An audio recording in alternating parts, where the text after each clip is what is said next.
उस जब वो इन्फेक्शन जब आता है तो उसके रिस्पॉन्स में हमारी जो पेरियोस्टियम है उसमें ज्यादा हड्डी बनने लगती है, थोड़ी थिकनिंग जैसी होने लगती है। हड्डी के बाहर एक छोटी आपको मैं फोटो भी दिखा दूं, शायद आपको याद भी होगा। आई थिंक ये वाली फोटो थी, देखो ये जो है ना पेरियोस्टियम होती है। पेरियोस्टियम के बाहर एक पतली सी लेयर थी, ठीक है ना, ये जो बाहरी लेयर है। इसमें देखो यहाँ पे जूम करके दिखाता हूँ आपको, ये जो पतली एक लाल के बाहर जो एक और लेयर दिखाई दे रही है ना आपको, वो अपनी पेरियोस्टियम होती है। तो वो पेरियोस्टियम धीरे धीरे मोटी होने लगती है ना, वो पेरियोस्टियम जो है ना वो धीरे धीरे मोटी होने लगती है, ठीक है ना। तो हम उसे ही हम क्या बोलते हैं, जो पेरियोस्टियम जो हमारी जो मोटी होती है उसे ही हम बोलते हैं पेरियोस्टियल रिएक्शन, ठीक है ना। उसे हम बोलते हैं पेरियोस्टियल रिएक्शन, ठीक है। तो हमारे एक्यूट जब हमारा एक्यूट में तो होता है पेरियोस्टल रिएक्शन, ठीक है ना। और क्रॉनिक में, क्योंकि वो पेरियोस्टियल रिएक्शन काफी समय तक होता रहेगा तभी तो क्रॉनिक होगा। तो वो क्या होती है ना कि वहां पे धीरे धीरे ज्यादा पेरियोस्टियम पे बोन जमते जमते हमारी जो हड्डी है ना वो मोटी हो जाती है। जो हमारी हड्डी है ना, जो आप खुद फील कर पाओगे, जैसे कि मान लो जिस जिस जगह पे इन्फेक्शन रहेगा, मान लो ये इतनी लंबी हड्डी है हमारी, तो जिस स्पॉट में हमारा इन्फेक्शन ज्यादा है वहां पे ज्यादा पेरियोस्टियल रिएक्शन होने की वजह से, ज्यादा पेरियोस्टियम मोटा होने की वजह से वहां की हड्डी थोड़ी सी मोटी हो जाएगी। मान लो ये अगर हमारी टिबिया बोन है, तो अगर इस बोन को हम पैल्पेट करना शुरू करेंगे ऊपर से नीचे की तरफ, तो जहां पे वो पेरियोस्टल रिएक्शन ज्यादा होने की वजह से हड्डी मोटी हो चुकी होगी, वहां पे आपको एक उभार, आपको एक इरेगुलरिटी, आपको लगेगा कि यहाँ पे कुछ अलग सा है फील करने पे। तो भी हम लोगों को समझ में आ जाता है कि यहाँ पे कोई इन्फेक्शन वाली चीज है, जिसकी वजह से पेरियोस्टल रिएक्शन हुआ है, जिसकी वजह से हड्डी यहाँ पे ज्यादा बन गई है, जिसकी वजह से हमें ये इरेगुलरिटी, छूने पे थोड़ा सा उबर, मतलब अलग सा एक ऊपर नीचे वाली फीलिंग आ रही है छूने पे, ठीक है ना। तो उसे हम कहते हैं पेरियोस्टल रिएक्शन होना, ठीक है। उसके बाद से हम लोगों ने एक्यूट में भी पढ़ा था ना, हमने एक चीज पढ़ी थी सिक्वेस्ट्रम, ठीक है ना। डेड बोन जो होती है ना अपनी, जो हड्डी मर जाती है खून के न मिलने की वजह से, क्योंकि हमारा इन्फेक्शन हुई, इन्फेक्शन होने की वजह से हमारा पस बना, पस इतना ज्यादा बन जाता है कि वो हमारी हड्डी को खाने लगता है। तो हमारा हड्डी का एक टुकड़ा जो है, हमारी हड्डी का एक टुकड़ा जो है, ये टुकड़ा मान लो ये हमारी हड्डी को छोड़ देता है, ये हमारी हड्डी है, इसका एक टुकड़ा जो है हमारी हड्डी को से अलग हो जाता है। तो क्योंकि हमारी हड्डी से अलग हो जाता है तो उसकी खून भी उसे ठीक से नहीं मिलता है। तो अगर हमारी हड्डी के टुकड़े को खून नहीं मिलेगा तो क्या होगा, वो टुकड़ा मर जाएगा। वो टुकड़ा जो है वो वो जो टुकड़ा है वो अपना क्या होगा, डेड बोन हो जाएगा, ठीक है ना, डेड बोन। तो डेड बोन को ही हम क्या बोलते हैं, डेड बोन को ही हम बोलते हैं सिक्वेस्ट्रम, ठीक है ना। डेड बोन को ही हम बोलते हैं सिक्वेस्ट्रम, ठीक है ना, क्योंकि वो खून उसे ना मिल पाया, ठीक है। अब क्या है कि जैसे कि मान लो कि ठीक है, यहाँ पे तो जो है वो हमारा हड्डी अलग हो गई, लेकिन ये जो बाहरी जो पस है, जो इस हड्डी को लगातार खाए जा रहा है, ये जो पस है, पस ही तो इन्फेक्शन तो पस है ना। तो मान लो कि अंदर भी पस है ना, हमने पढ़ा था ना कि पस जब बनता है तो वो हड्डी के बाहरी सतह पे भी फ्लो होता है, अंदर मैरो में भी फ्लो होता है, ठीक है ना। तो मान लो अंदर भी पस है बाहर भी पस है, ठीक है। तो अंदर का पस, आप हमेशा मान लो कि अंदर का पस, अंदर में पस बनने का जो दर है वो हमेशा कम होता है। मान लो अगर पस बना तो अंदर में रहेगा 2%, बाहर में रहेगा 98% पस, ठीक है ना। क्योंकि अंदर में खून का दौरा काफी ज्यादा होता है मैरो के होने की वजह से, इसलिए अंदर में पस के बहने की संभावना कम होती है। बाहरी सतह पे, हड्डी के बाहरी सतह पे खून का दौरा कम रहता है, इसलिए वहां पे पस के बहने की संभावना ज्यादा होती है, तो बाहर में पस ज्यादा होता है। तो होता क्या है कि जो हमारी हड्डी सिक्वेस्ट्रम, मान लो ये हमारी बोन थी, ये जो पोर्शन है ना, ये मैं इसको ग्रीन से दिखाता हूँ, ये जो पोर्शन है ना अपनी, ये अपना है डेड बोन, ठीक है ना, ये अपना डेड बोन है, ठीक है ना। तो क्या हमने पढ़ा है कि पस मेनली ज्यादा बाहरी सतह पे होता है। तो ये जो बाहरी सतह का जो पस है ना, ये इस डेड बोन को भी लगातार खाता रहेगा, इस डेड बोन को भी लगातार खाता रहेगा। तो जब ये डेड बोन को आप ऑपरेशन से जब बाहर निकालोगे ना, तो ये डेड बोन कैसा होगा, ये डेड बोन ऐसा होगा कि इस बोन का जो अंदरी सतह होगा ना, ये इस बोन को मैं यहाँ दिखा रहा हूँ, ये डेड बोन का जो बाहरी जो अंदरूनी सतह होगा, ये तो होगा सॉफ्ट, और जो बाहरी सतह होगा वो होगा काफी रफ। क्यों? क्योंकि बाहरी सतह को पस ने खाया है, क्योंकि पस बाहर था ना, ये हमारी मेन बोन थी, इस बोन का ये वाला पोर्शन बाहर निकल गया, इस वाला पोर्शन जो बाहर निकला जिसे हम सिक्वेस्ट्रम बोलते हैं, उसका अंदरूनी जो सतह होगा ना वो होगा सॉफ्ट स्मूथ, लेकिन जो बाहरी सतह होगा वो होगा रफ। क्यों? क्योंकि पस ने उसे खाया है। पस बाहरी सतह पे ही होता है, वो उसको भी खाता रहता है। तो ये होती है हमारी सिक्वेस्ट्रम। अगर हम इसको एक्सरे में देख लो एक बार, अगर हम इसको एक्सरे में देखें तो देखो ऐसा कुछ होता है, ठीक है ना। ये जो है अभी आप जो देख रहे हो ना, ये हमारी बोन के अंदर, ये हमारी अभी बोन के अंदर है। जब हम इसको बाहर निकाल के प्रॉपर देखेंगे तो हमें वो वैसा दिखाई देगा। देखो यहाँ पे आप देख रहे होगे ना, यहाँ पे एक छोटा सा टुकड़ा देख रहे हो, ये देख रहे हो, ये पोर्शन, ये क्या है? ये है हमारी मड़ी हुई बोन। ये थोड़ा सा समय के साथ आप इसको पहचान पाते हो। जैसे आई थिंक किसी ने मुझसे उस दिन पूछा भी था कि कैसे, ये थोड़ा है ना, यदि ये समय के साथ मतलब थोड़ा ज्यादा एक्सरसाइज जब आप देखोगे तो आप पहचान पाओगे कि ये क्या है। ये है अपना सिक्वेस्ट्रम, ये है अपना सिक्वेस्ट्रम, ठीक है ना। जब आप इस सिक्वेस्ट्रम को बाहर निकालोगे शरीर के बाहर, तो वो वैसा वाला जो मैंने बताया ना, ये वाला सरफेस अंदर में स्मूथ और बाहर में वैसा वैसा मिलता है। अब क्योंकि हमारे यहाँ जो हमारी हड्डी के अंदर जब सिक्वेस्ट्रम बनता है तो क्या होता है, हड्डी के अंदर सिक्वेस्ट्रम तो बना हुआ है, लेकिन अब हमारी हड्डी जो है, वो हमारी जो शरीर है वो जानता है, वो जान रही है कि भैया ये जो बोन है वो तो मरा हुआ है, ठीक है ना, कमजोर है। तो उस कमजोर बोन को मजबूत रखने के लिए हमारा शरीर भरसक प्रयास करता है, काफी मेहनत करता है, ताकि वो जो डेड बोन है वो कंजर्व हो जाए, वो कैसे भी जिंदा हो जाए, उसका प्रोटेक्शन करे। उस डेड बोन को बचाने के लिए उस डेड बोन के बाहर, उस डेड बोन के बाहर देखो हमारी हड्डी, हमारी जो बोन है उसके बाहर, डेड बोन के बाहर हमारा शरीर, देखो ये जो देख रहे हो ना ऊपर, देख रहे हो थोड़ा सा उठा हुआ जो पोर्शन है, ये क्या है? ये क्या है? ये जो है देखो यहाँ पे इस फोटो में देखो, ये जो आप देख रहे हो ना, जो जिसको मैंने आपको रेड से दिखाया है, ये देखो, ये जो उठा हुआ जो बम्प देख रहे हो ना यहाँ पे बम्प, ये है इसका, इसको हम कहते हैं इनवॉल्यूक्रम। इनवॉल्यूक्रम, इनवॉल्यूक्रम क्या है?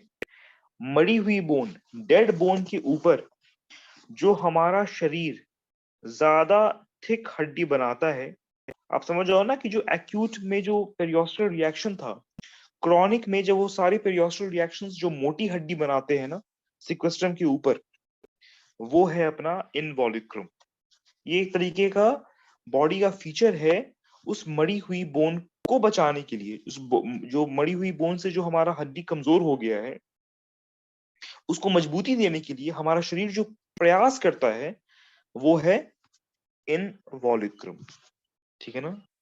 और अंदर में अभी भी जो सेक्वेस्ट्रम के आसपास जो हमारा गंदा डेब्रिस है, पस है, ठीक है ना, जो भी थोड़ा बहुत चीज है, वो अभी भी उस बोन से बाहर निकलना चाहता है।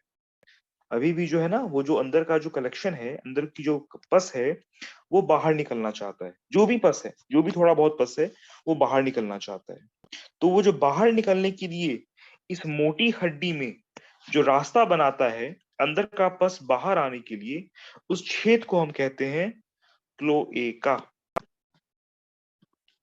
तो आपको याद रख लो, अगर आपका जब वाइवा होता है ऑस्ट्रोमलाइटिस पे, स्पेशली क्रॉनिक ऑस्ट्रोमलाइटिस पे, तो आपसे ये तीन टर्म्स तो पूछते ही पूछते हैं एग्जामिनर।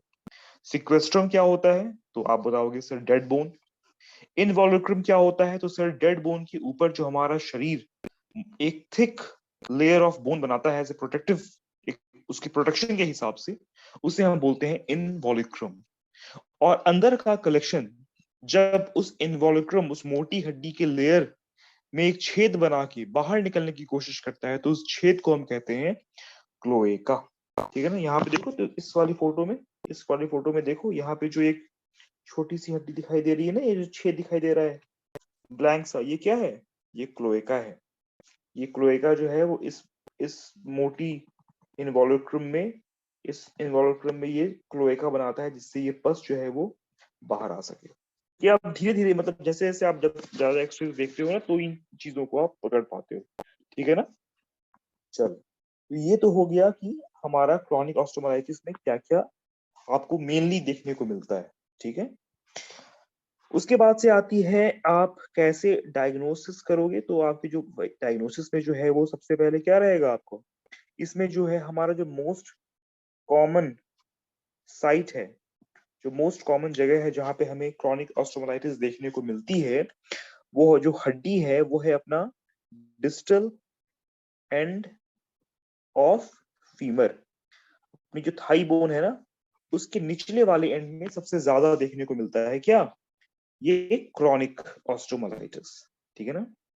उसके बाद से मरीज जो है वो आपके पास क्या फीचर्स लेके आएगा, क्या क्लिनिकल फीचर्स के साथ मरीज आपके पास आएगा। ठीक है ना। फीचर्स में इसका, इसमें जो मोस्ट जो कॉमन फीचर है वो है आपका क्या, क्रॉनिक, लंबे समय से डिस्चार्ज करता हुआ, क्रॉनिक डिस्चार्ज करता हुआ साइनस। मैंने बताया था ना साइनस क्या होता है। साइनस देखो ये होता है, देखो ना यहाँ पे देख लो, यहाँ पे एक छोटा सा एक एंड बना हुआ है, एक छोटा सा ओपनिंग बना हुआ है, जहां से अपना पस, ठीक है ना, कभी कभी हड्डी का टुकड़ा भी, ठीक है ना, बोन के टुकड़े, बोन पीसेस जो है ना, वो निकलते रहते हैं इस छेद से। इसे हम क्या बोलते हैं, इसे हम बोलते हैं साइनस। ठीक है ना। जिसका एक एंड तो स्किन पे है, दूसरा एंड कहाँ है, दूसरा एंड अपनी मेन हड्डी पे है। ठीक है ना। मान लो ये अपनी टिबिया बोन है, तो एक तो आप इसका स्किन पे देख रहे हो, दूसरा जो इसका एंड है वो कहाँ पे है, अंदर जो टिबिया जो बोन जा रही है ना उस पे। इसलिए टिबिया से जो भी पस या जो भी उसके बोन के टुकड़े, वो सब लेता हुआ ये स्किन पे खुलता है, स्किन पे दिखता है। इसे हम क्या बोलते हैं, इसे हम बोलते हैं साइनस। तो जो अपना जो क्लिनिकल फीचर्स में जो मोस्ट कॉमन फीचर है जो कि मरीज आपके साथ पहुंचेगा वो होगा क्रॉनिक डिस्चार्जिंग साइनस। ठीक है ना, क्रॉनिक डिस्चार्जिंग साइनस। ठीक है। उसके बाद से फिर देखो, उसके बाद से फिर क्या होता है, जो सेकंड सिचुएशन है, वहां पे क्या होगा कि जब ये साइनस, देखो जब ये साइनस बढ़ेगा, देखो अगल बगल की स्किन कैसे, देखो ये तो साइनस है, और ये देख रहे हो, ये अगल बगल की स्किन देख रहे हो, ये कैसी जो है वो स्किन थोड़ी सी अलग लग रही है। क्यों, क्योंकि इन्फेक्शन की वजह से है ना, ये जो चमड़ी है ना, वो नीचे की हड्डी से चिपक गई है, नीचे की हड्डी से एकदम चिपक गई है। ठीक है ना, पकड़ लिया है, इस चमड़ी ने नीचे की हड्डी को पकड़ लिया है। ठीक है ना। इन्फेक्शन बहुत जब लंबे समय तक होता है ना, तो जो चमड़ी होती है वो नीचे की हड्डी से या नीचे के सॉफ्ट टिश्यू से बिल्कुल चिपक जाती है, वो फ्री नहीं रहती। ठीक है ना, वो एकदम लूज नहीं रहती, वो एकदम फाइब्रोस हो जाती है। ठीक है ना। उसे हम क्या बोलते हैं, उसे हम बोलते हैं पकरिंग। पकरिंग जो एक टर्म है, पकरिंग का मतलब होता है चिपक जाना। ठीक है ना, नीचे के स्किन से, नीचे की हड्डी से जो भी वो स्कार होगा या जो भी स्किन होगी ना, वो एकदम चिपक जाएगी, उसे हम बोलते हैं पकरिंग स्किन या पकरिंग स्कार। ठीक है ना। अगर आप ये सब चीजें देख रहे हो, तो आपका दिमाग तुरंत जाना चाहिए कि भाई हो ना हो ये कुछ क्रॉनिक इन्फेक्शन है। ठीक है ना। और अगर आपने साइनस के एंड पे, इस जगह पे अगर आपने बोन के टुकड़े देख लिए, अगर आपने बोन पीसेस देख लिए, तब तो आपको 100% श्योर हो जाना चाहिए कि ये क्या है, ये क्रॉनिक ऑस्टियोमाइलिटिस ही है। ठीक है ना, जो अंदर के बोन को खा रही है और वो टुकड़े बाहर साइनस पे लाके दिखा रही है। तो हमारा डायग्नोसिस काफी ज्यादा श्योर हो जाता है। ठीक है ना, अगर आपको ये सब चीजें देखने को मिलती हैं तो। ठीक है। उसके बाद क्या फीचर्स होंगे, जैसे हमने पहले भी बात किया ना, अगर जब ज्यादा बोन बनता है किसी खास जगह पे, तो क्या होगा, बोन मोटा हो जाता है, क्या ना, बोन मोटा हो जाती है। मैंने उस समय फोटो दिखाया था ना आप लोगों को, ये वाली फोटो। ठीक है ना, ये वाला कहाँ गया, कहाँ दिखाया था, ये वाला देख रहे थे ना, जब ज्यादा बोन बनती है तो वहां पे कैसा है, वो बोन इरेगुलर हो जाता है, जब छुओगे वहां पे तो अजीब सा एक उभार जैसा दिखाई देगा आपको। तो उसमें हम क्या बोलते हैं, थिकेंड, मोटी बोन, या फिर इरेगुलर, उबड़ खाबड़, एक बराबर नहीं, इरेगुलर बोन। ठीक है ना, उसे हम बोलते हैं इरेगुलर बोन। ये भी आप जब उसको छू के देखोगे, आप तो छुओगे ना, फिर क्या होगा, क्योंकि अंदर में काफी इन्फेक्शन है, पस है या जो भी चीजें हैं उसके वजह से हड्डी कमजोर है, तो जब आप उसको दबाव दोगे, अगल बगल मान लो कि यहाँ से आपका साइनस निकल रहा है, जब आप यहाँ की जब हड्डी को जब आप छुओगे, पैल्पेट करोगे, तो क्या होगा, हमें मिलेगा टेंडरनेस। छूने पे काफी दर्द होगा मरीज को। टेंडरनेस साइन है या सिम्टम? आई थिंक ये तो दोगे आप लोग। टेंडरनेस साइन है या सिम्टम?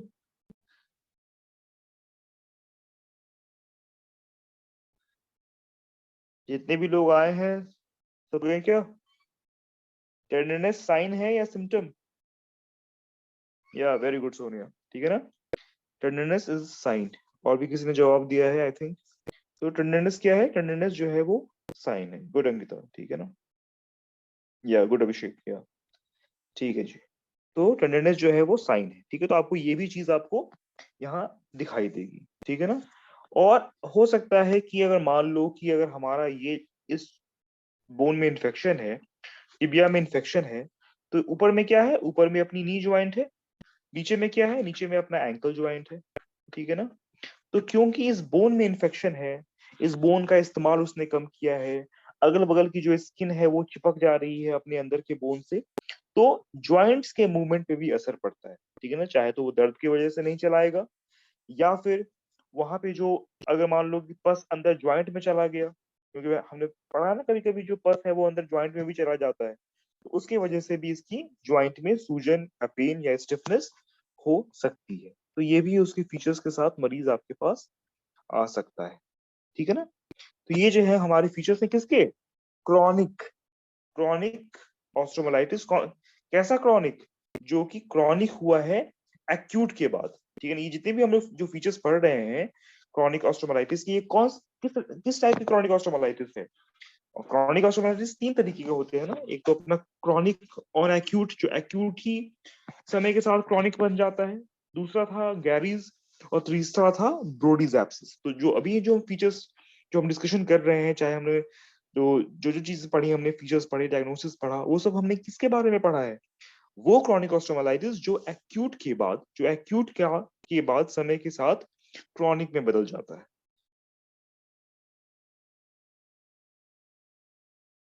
ठीक है ना। हमने उसके बारे में फीचर्स देख लिया, हमने कॉमन साइट देख ली, उसके बाद से हम क्या चाहेंगे करवाना, उसके बाद से हम चाहेंगे करवाना अपनी एक्सरेज, ठीक है ना। हमने इसके बाद से हमने सोचा कि भाई एक्सरे करवाया जाए। एक्सरे में हमने पहले ही एक्सरे देख लिया है, आज हमने क्या क्या देखा है हमने एक्सरे में, वो तो जो सेक्वेस्ट्रम था, इन्वॉल्यूक्रम था, क्लोएका था, वो तो आप देखोगे ही देखोगे क्रॉनिक ऑस्ट्रोमलाइटिस कंडीशंस में। उसके अलावा क्या देखोगे, आपको दिखाई देगी कि जो बोन है भाई वो नॉर्मल बोन जैसी नहीं है, वो मोटी बोन है। ये भी आप, ये तो आप अपने, जब आप मरीज को पैल्पेट करोगे तब तो आपको मिलेगा ही मिलेगा आपके एग्जामिनेशन में। जब आप एक्सरेज भी करवाओगे, जैसे इसमें ही हमने देखा था ना, जो हमारी फोटो थी, देखो इस वाली बोन में हमारी जो फीमर होती है वो ऐसी नहीं होती। हमारी जो फीमर होती है वो भाई साहब ऐसी होती है, यहाँ तक रेगुलर बोन होती है, अच्छी होती है। यार देखो यहाँ पे कितना हड्डी, कुछ हड्डी यहाँ बन गई, कुछ हड्डी यहाँ बन गई, तो वो एक्सरे में आपको पता लग जाएगा कि ये नॉर्मल आप फीमर या नॉर्मल बोन देख रहे हो, या फिर कुछ मोटी या इरेगुलर बोन देख रहे हो, ठीक है ना। ये आपको पता लगेगा। उसके बाद से क्या होगा, जैसे जहां जहां क्लोएका बनेगा, जहां जहां वो पढ़ा था ना हमने, क्लोएका जहां से वो बस बाहर निकलता है, तो आपको क्या दिखाई देगी, आपको बोन में कैविटीज, है ना, बोन में आपको छेद दिखाई देंगे, आपको अलग अलग छेद दिखाई देंगे, ठीक है ना। उसके अलावा आपको ये जो हमने पढ़ा था सिक्वेस्ट्रम, ठीक है ना, उसके बाद से इनवॉल्यूक्रम, ठीक है ना, ये सब तो आपको मिलेगा ही मिलेगा एक्सरेज में, ठीक है ना। ये सब चीजें तो आप देखोगे ही देखोगे। तो ये आपके एक्सरे के फीचर्स हो गए। उसके बाद से एक हम जांच करवाते हैं जिसका नाम होता है, जो हम कभी कभी करवाते हैं, ज्यादातर नहीं करवाते, उसका नाम होता है साइनोग्राम, ठीक है ना, साइनोग्राम, ठीक है ना। साइनोग्राम क्या होता है, जैसे हम आपने पढ़ता, आप पढ़ते हो ना एंजियोग्राम, एंजियोग्राम आपने सुना होगा, अपने मेडिसिन में सुना होगा एंजियोग्राम। एंजियोग्राम का नाम एंजियोग्राम क्यों पड़ा, क्योंकि उसमें हम क्या पढ़ते हैं, उसमें हम मेनली, इसका फुल नाम होता है कार्डियक एंजियोग्राम। इसमें हम क्या करते हैं, कार्डियक के आर्टरीज को पढ़ते हैं। क्या करने के बाद, कोई एक फ्लोरेसेंट डाई आती है ना, एक दवा आती है, दवा को हम डालते हैं मेरे मरीज के, चाहे तो फेमोरल वेन में या फिर रेडियल आर्टरी में, और उसके थ्रू जो है वो हम डाई के थ्रू हम पढ़ते हैं कि भाई हमारा डाई कहाँ जा रहा है। अगर डाई जो है अगर मान लो ये हमारी आर्टरी है, अगर ये पूरी खुली हुई है तो डाई हमारा पूरा मस्त फ्लो करता हुआ जाएगा। और वही अगर मान लो कि ये जो आर्टरी है वो यहाँ पे आके एकदम सिकुड़ी हो गई, तो क्या होगा, डाई जो है वो हमारा जाएगा जाएगा जाएगा लेकिन इसके आगे नहीं जा पाएगा। तो हम क्या समझ जाएंगे कि भाई यहाँ पे भाई ब्लॉकेज है। तो हम क्या बोलते हैं मरीज को कि आपका तो हार्ट में ब्लॉकेज है, आपके तो आर्टरी में ब्लॉकेज है। तो इसका मतलब होता है एंजियोग्राम। वैसे ही यहाँ पे होता है साइनोग्राम।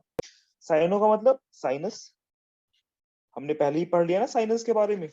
तो क्या करते हैं हम, जैसे कि ये हमारा साइनस है तो हम यहाँ पे कभी कभी कहीं कहीं पे मेनली हम लोग जब थाइज में होता है ना, वहां पे पता नहीं लग पाता कि साइनस कहाँ से आ रहा है, पस कहाँ से आ रहा है। तो वहां पे ये तो चलो टिबिया तुम्हें तो ये तो स्किन पे ही ये चीज है।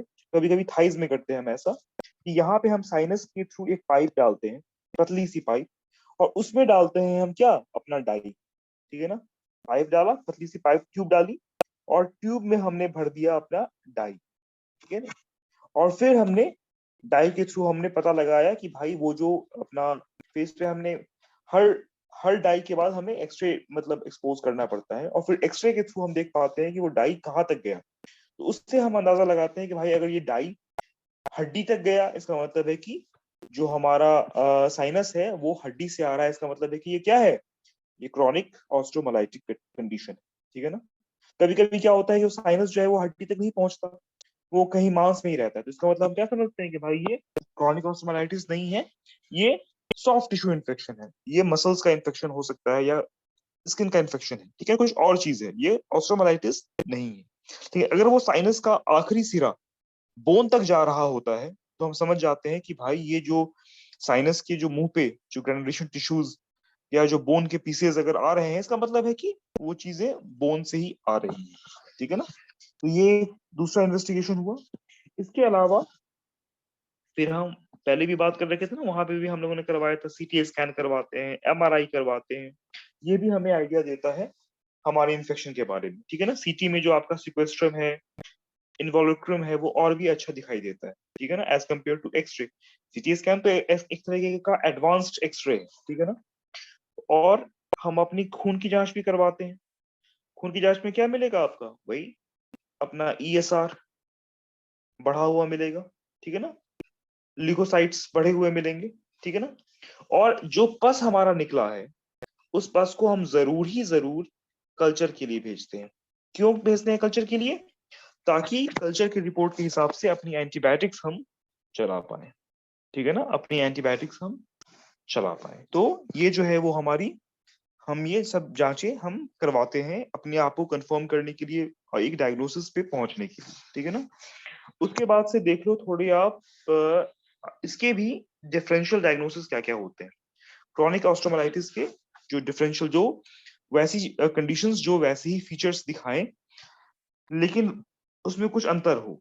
तो जो पहला जो डिफरेंशियल डायग्नोसिस है क्रॉनिक कंडीशन का, वो है ट्यूबरकुलर ऑस्टियोमाइलिटिस। ठीक है ना, कभी कभी जो नॉर्मली जो हमारा जो ऑस्टियोमाइलिटिस होता है वो किसकी वजह से होता है, एक्यूट कंडीशन में स्टैफिलोकोकस की वजह से होता है ना, स्टैफिलोकोकस ऑरियस, उसकी वजह से होता है।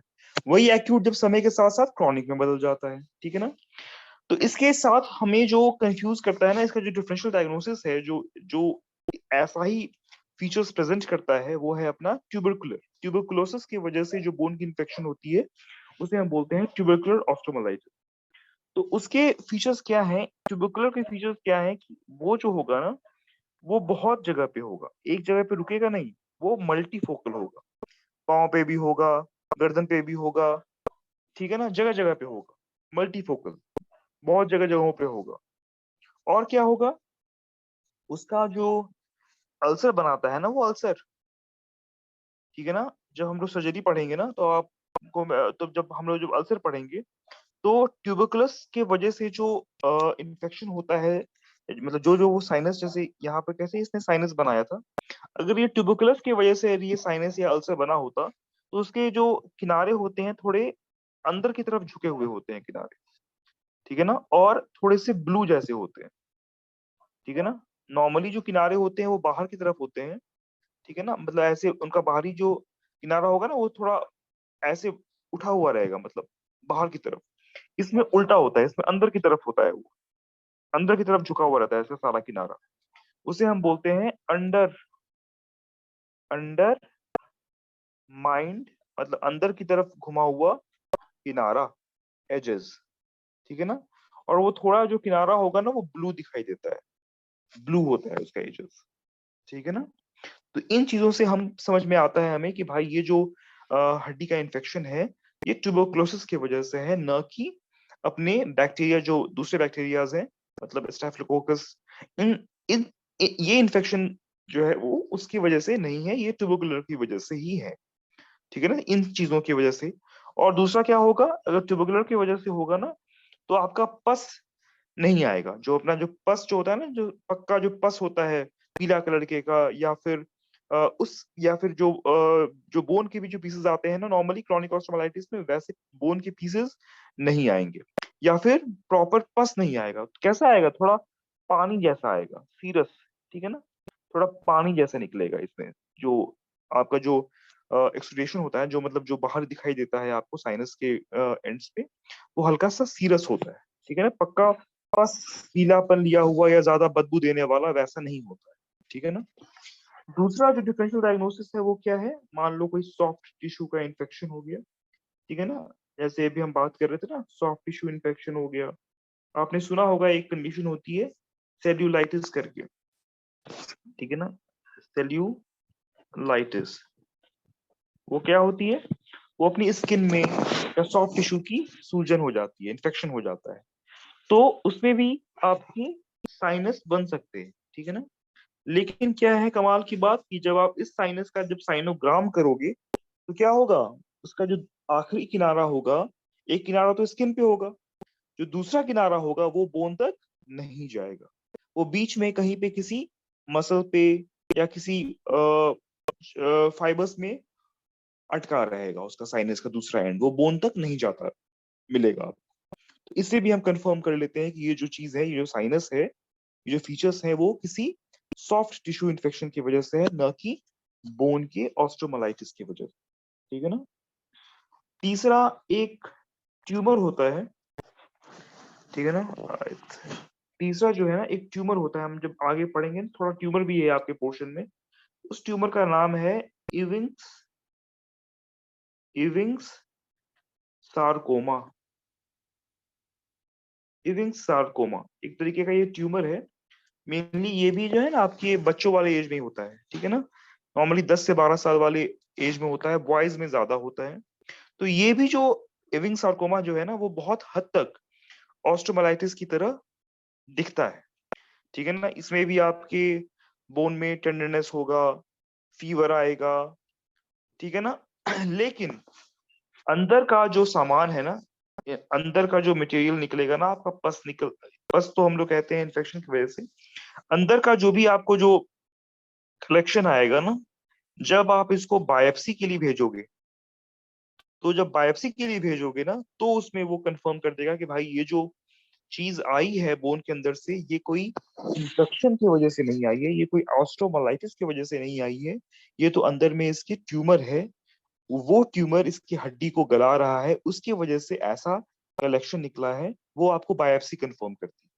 इसीलिए हम अपनी जितनी भी जो अंदर की चीजें आती हैं, पस आए, कलेक्शंस आए, उसको हम जरूर कल्चर बायोप्सी के लिए भेजते हैं, ताकि हम कंफर्म हो सके कि भाई भले ही आप कितने भी श्योर हो, बट स्टिल आपका क्लिनिकल एग्जामिनेशन तो सही है, बट स्टिल अपने आप को और थोड़ा, अगर आपके पास फैसिलिटीज है, तो आप कंफर्म करना मुनाजिब है कि आप कंफर्म करें कि जो चीज आई है वो इन्फेक्शन की वजह से आई है या फिर ट्यूमर की वजह से आई है। और जब ट्यूमर्स पढ़ेंगे, तो उसके भी हिसाब से आप, जब हिस्ट्री के हिसाब से और उसके क्लिनिकल फीचर्स के हिसाब से आपको डिफरेंशिएट करना, आपको अलग अलग करना आ जाएगा। तो भी आप समझ जाओगे कि भाई ये जो फीचर्स हैं वो ट्यूमर वाले हैं फीचर्स, या फिर इन्फेक्शन वाले ऑस्ट्रोमाइलिटिस वाले फीचर्स। तो ये सब कुछ इसके डिफरेंशियल डायग्नोसिस है। ठीक है ना। तो आज के लिए इतना ही है। बाकी जो ट्रीटमेंट है क्रॉनिक ऑस्टियोमाइलिटिस का, वो हम लोग कल देखेंगे। ठीक है।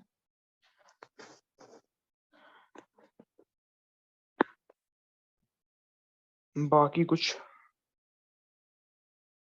समझ में नहीं आया तो पूछ सकते हैं। आई थिंक आप 5-7 लोग ही हो जो काफी डेडिकेटेड हो ऑर्थोपेडिक्स सीखने के लिए, अदरवाइज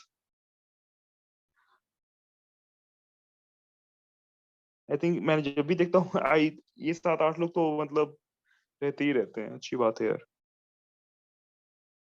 पूछिए, कुछ बोलना है, कुछ क्लास में समझ में नहीं आया तो बताइए।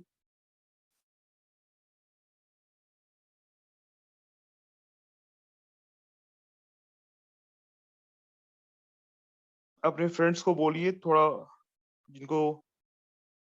Thank you Sonia. ठीक है ना। देखता हूँ अप्रैल से होता है तो फिर सर्जरी के कुछ टॉपिक शुरू करता हूँ मैं। ठीक है। ओके यार। जीवेश, बता दूंगा यार। ठीक है ना, वो अलग से क्लास ले लूंगा, एक एक्सरे सीटी स्कैन इस पे।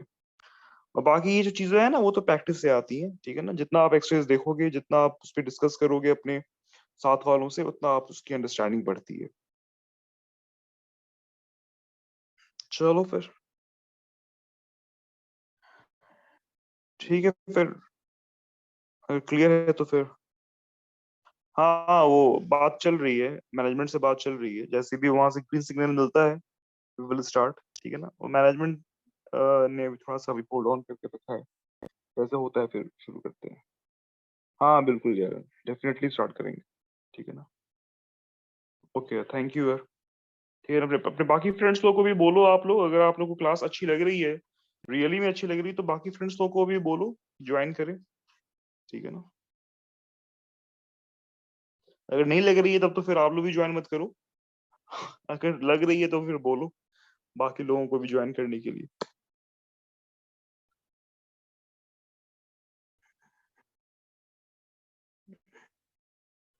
ठीक है यार। चलो फिर, ओके देन। Good night.